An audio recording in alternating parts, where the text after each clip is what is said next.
Hi, hope you guys are having an awesome week. This week, we're actually going to get into the fundamentals of speech level singing technique. I know lots of you guys who I work with are, kind of here out of a sense of obligation because somebody told you that you should be following these methods or these lessons because it's going to make you a better singer. But a lot of the time we don't really have time because, we're trying to move and get the actual work done, that we don't realize, the reason for why we do what we do. And so today I'm just gonna create this video for some of my new students that are coming on. And if you already know about the history of SLS or speech level singing method or technique, just, sit tight and maybe you might learn something new. So, I don't know if I've gotten into this topic with many of you guys. We just kind of been going through the warm-ups and then, the method and implementation, which is the actual ne, mum, gi, lip trills, gui, mum, and ga sounds when we're working through the melodies of some of your music that you have, or for some people, it's just a matter of learning some new music, or even for some others who are still developing their sound. They're still practicing, regular music to try to develop their sound and improve. So everyone out there is at their own level, but no matter what level you're at, you can still use SLS to improve and get better. So how I got into SLS was I was in high school and I had been in choir from probably the time I was like 11 years old, all the way up till I was like 18 when I graduated high school. So from like probably 5th grade up until like senior year. And so I was pretty, I was like a choir nerd, and I was in madrigal choirs, and in madrigal choir, I was also in gospel choir. So by the time I was, I think, a junior in high school, I had fulfilled all of like my music, requirements that you have like to graduate or whatever. And then my choir teacher introduced one of our, I think it was varsity choir. That was the period that it got introduced.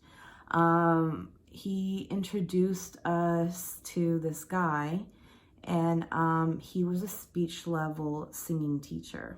Okay, so at that time, I was his only student at the school, but he went to different schools, and then he also worked with various like celebrities that were either on tour or they're just like practicing from home, and he would do Skype lessons with them. But he was just basically trying to discover talent and see like, if he could somehow give back to the community by, teaching these lessons to like students, people who wanted to improve upon their voice. And speech level singing technique can also help improve your speaking range. So like you can sometimes talk high, sometimes talk low. You can talk louder for longer periods of time. You're able to project your voice. I don't know if some of you who are musicians who do rap in some of your verses or in some of your choruses, you might find yourself in a position that, you realize that rapping is a lot like talking on beat. And so, through speech level singing technique, you can become a better speaker, a better a better overall vocalist, and you'll be able to just be more musical with your voice. As we know, the voice is an instrument, And we have, even though, you know, it's the human body, we're still, and we can still use our voice as an instrument. So what I want you to do is think about yawning, or if you want, simulate a yawn right now. And then if you take your tongue and you touch the roof of your mouth and you slide it back a little bit, you'll notice that there's kind of a squishy part that's pliable. That's called your soft palate. And in speech level singing technique, the soft palate is probably kind of like your best tool. So as we know, the body is a collection of moving parts and muscles, and we have, you know, so many systems, from our endocrine system to our musculoskeletal system. So what I want you to think about is just kind of, if you can imagine your passageway from your soft palate to your throat and all the way to where we get the box of breath from, which is our diaphragm. I don't know how to explain it, but so when we breathe in and out, we actually have a diaphragm that is like a little, imagine that little squeaker thing that is inside of little dog toys that go squeak, squeak, squeak when you squish it. So our diaphragm isn't very big at all, but it has the capacity to hold a lot of air. And what we know when we use our voice as an instrument is when you push air out with some sound, it makes a noise. And if you can tune your instrument well, that noise will be beautiful and be music, right? Instead of noise. So the idea with SLS is that we're creating a passageway from your diaphragm to your mouth that's open and pliable. If you need to close it, you can, you know, for musical purposes. And it kind of goes against how we're naturally made to speak and sing and project noise from our throat and our mouth. Because you know, everyone has their comfortable range, which is normally like their speaking voice. So how I'm speaking right now is pretty much the comfortable loudness or volume range, that, you know, I'm comfortable with, because that's how I speak. So when you go into, you know, a deviation of how your voice works, when you go into a higher range, this flap, so if this is your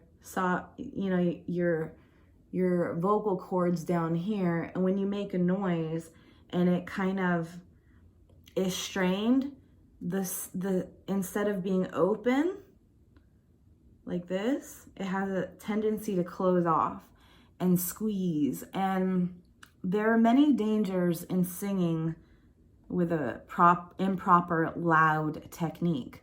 You can actually ruin your voice and create nodules within your vocal cords that are kind of like polyps within your voice that begin to block and stifle your instrument as noise comes through, and it becomes very, very painful as they start to clash and rub against each other. But hopefully we got you in time and you'll never have to go through that.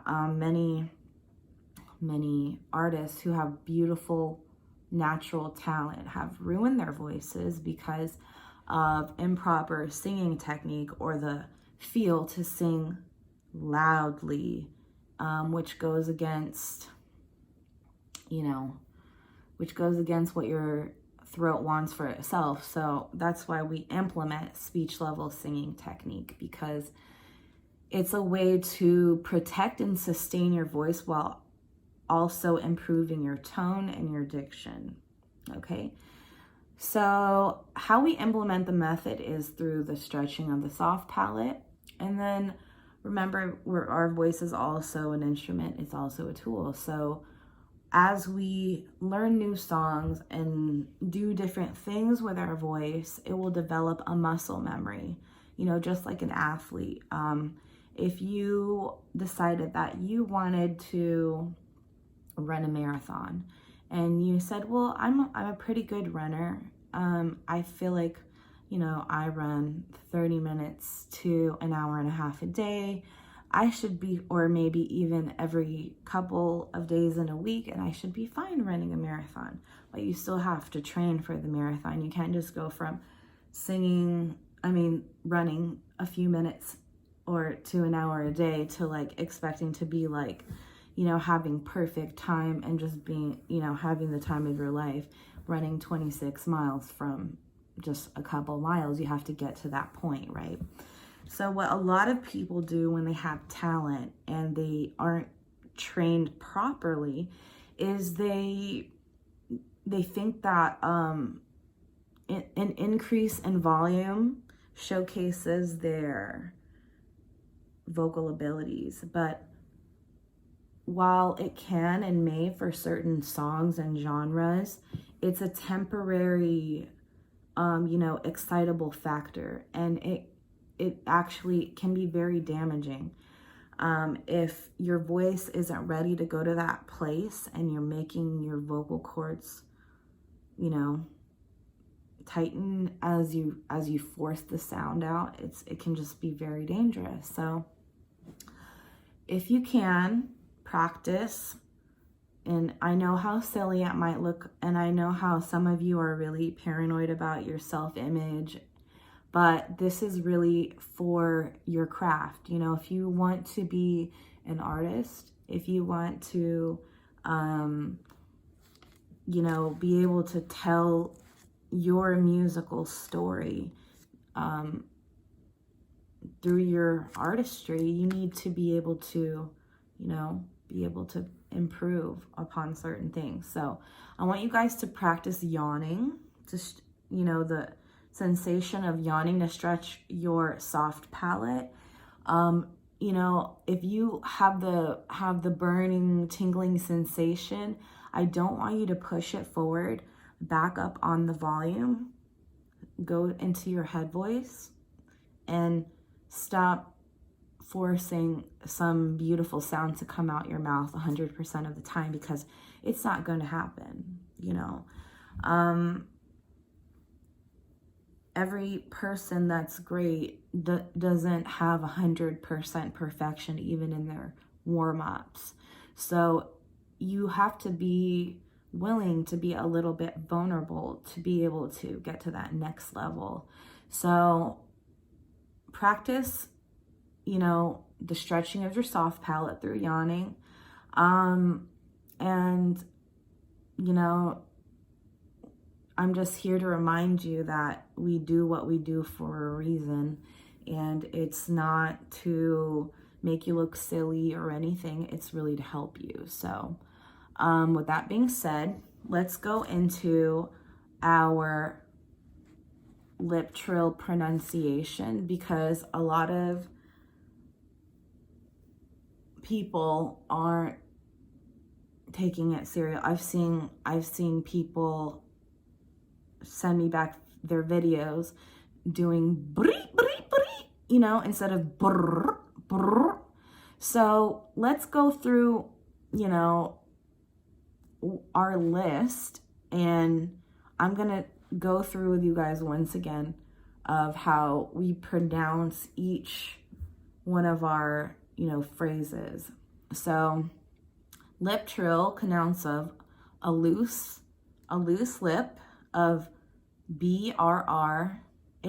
So we're trying to create some air through.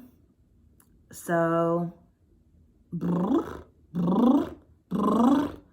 If you don't have a looseness in your lips yet, you need to work on kind of your air coming through, or just move on to another exercise. Don't get stuck on one, you know, one slight challenge, okay? Just move on to the next one, and over time you will get better at each and every one of these. I use the lip trills as a starter because it helps desensitize your nasal cavity and also vibrate some down here to almost kind of massage what's going on. And you know, that's why I feel like it's important, but if it stresses you out too much, don't do that one, okay? Not for now, skip it. Okay, next we have ghee, like the Indian clarified butter, Ghee. We're making a goofy, dumb sound, okay? An open low tone sound. Try to go as far back through your soft palate and as lower your larynx down as far as you can. When we say ghee, ghee, ghee, ghee, ghee, ghee, ghee, ghee, ghee, ghee, you don't have to do it with a British or, you know, European inflection. You can just do it in your regular voice. That's just kind of like what I resort to, being that I'm classically trained in music. So, ghee, ghee, ghee, ghee, ghee. You don't want to really have an open spread mouth. You want to focus on lowering that larynx and opening that soft palate in the back of, right behind the roof of your mouth. So when we say ghee, ghee, ghee, you can scoop up, you can scoop down to help your pronunciation. Next is going to be nay, N-A-Y, and you can say it in a proper way. Change it to whatever style that you're singing. If you're singing country, you can go more of a nay. If you're, you know, singing in your normal voice, what I always resort to is just the classical, but nay, you can't really go wrong with it. I feel it's kind of more reliable than ghee. And then next we have gwee, G-W-E-E. I also wrote gwih, G-W-I-H. So you can go from different pronunciations of that. You can go gwee, gwee, gwee. You can say gwih, gwih, gwih. Just as long as you're giving that G its guttural chance to push through also with that following open vowel sound. Next is mum, mum, mum, mum, just like what British people call their mothers. Mum has a open sound. Remember, lowering the larynx and stretching the soft palate. We also have g, g, g. And we have, which is G-U-H, just sounds just like it is.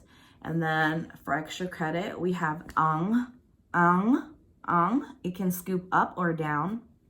It's A-N-G. Okay. So, you know, we can implement these on the notes of the melody and every song we're practicing for performance or practicing for our own, you know, self-growth. So basically, that's how that works. I'll go in more into how you can explore with those tools on the next video. In the next video, I'm going to be going through my warm-ups because I have a feeling that you guys haven't been using warm-up videos. You just go straight to like nay, nay, nay on your, and gee, gee, gee on your own songs. So, you still have to warm up. That's all I'm saying about that. You still have to warm up. So I'm going to show, and maybe it's my fault that I didn't give you guys the resource that I always use, but I mean, you can just YouTube or, you know, Google musical scales and then find your range. You might find you like a guitar player or better than the scales that I'm doing, or you might want to, you know, have a different piano player. So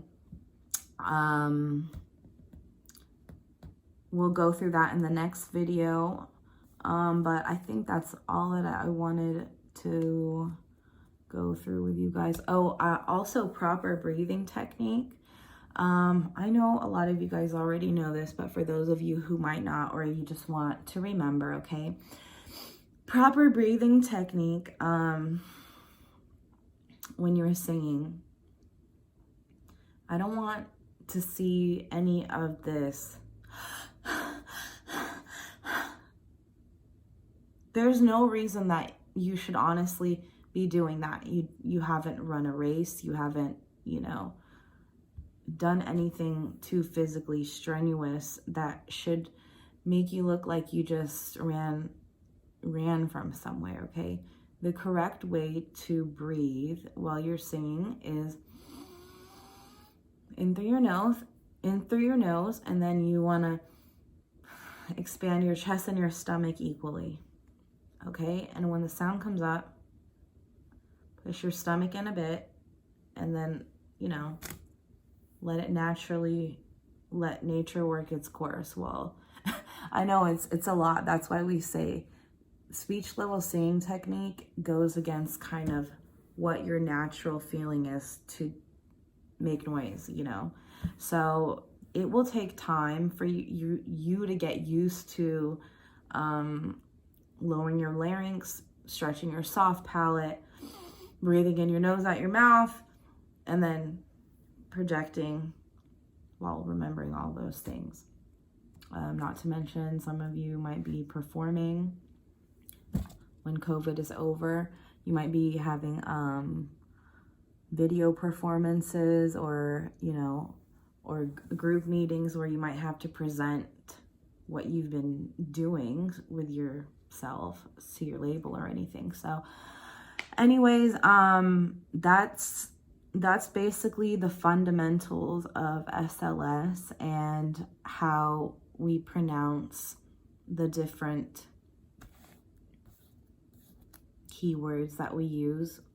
So with that being said, I hope you guys have been practicing, and you know, just if you have any specific questions about a certain challenge you're having with one of your music pieces, just let me know and I'll be happy to help you.